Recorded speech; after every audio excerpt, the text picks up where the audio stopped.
authority is most likely to extend from the governing documents, because especially under the bylaws where it kind of illustrates or delineates what the powers of the directors and the powers of the officers, who typically are also directors in community associations. And there'll be some type of language that the board will be able to take action for the public health, safety, and well-being of the association. That's pretty broad, but it may even have language that's broader than that.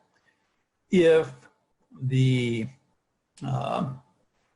governing documents are silent, then certainly a member that were complaining about the shutdown of amenities could argue that since it's really not even in broad language, it's not authorizing the board to close down amenities, which I think most governing documents would have that language to give that authority. If it doesn't, there's kind of an overriding philosophy that in a lot of ways associations, because they're not for profit and because they operate in many ways, such as not having closed meetings. So there's like an analogy for sunshine, kind of transparent meetings and notice of meetings and not meeting behind closed doors and making decisions behind closed doors. So a lot of times associations are treated as quasi-government entities.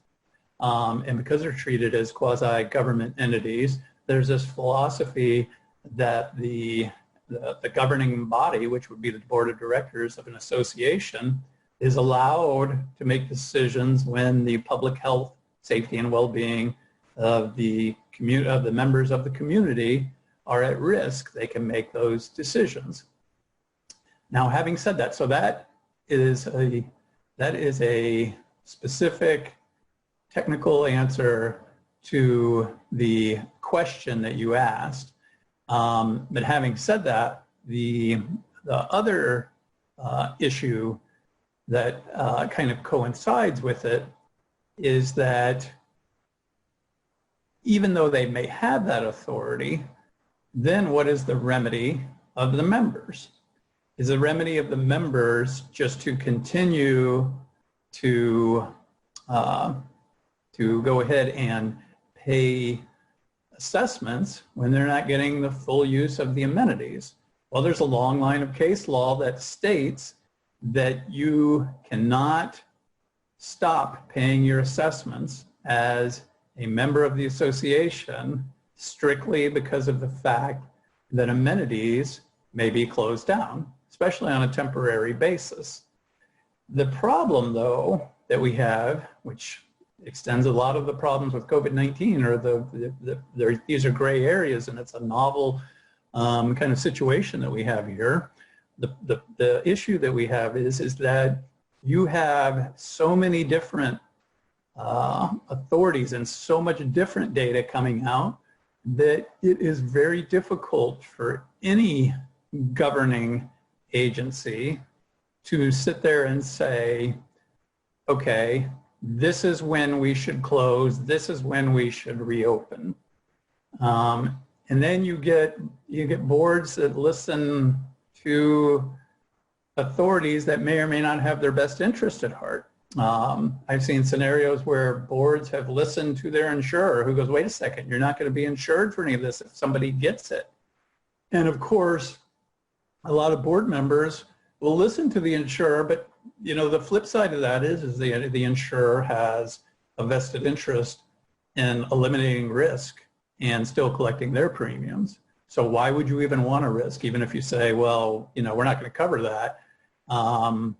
If you can keep a pool closed or a clubhouse closed, you've eliminated a lot of their risk and they're still getting premiums. So there are arguments on both sides, and you know, a lot of associations are very, very risk averse, which makes sense because they have a fiduciary duty not only to themselves but all of the other members. So it's important that they just don't you know, they just don't discard any kind of risk and go, well, who cares? We'll just keep it open. That's not prudent. But on the other hand, you also have to worry about members filing suit to say we're paying for all these amenities. The state has reopened. Most of the associations around us have reopened, and yet you're not reopening. So when you take all that into consideration, it's really kind of tough. Does the board have the authority to do it? Well, they can do it. The question is that what are going to be the ramifications? And there may, in fact, be some kind of set off for assessments. Of course, that would go contrary or run contrary to what the existing case law is, but there may be new case law in that area based upon what's happening and the fact that, you know, it's very, very difficult to get a clear-cut answer on when you should reopen any of the amenities that may be in fact shut down.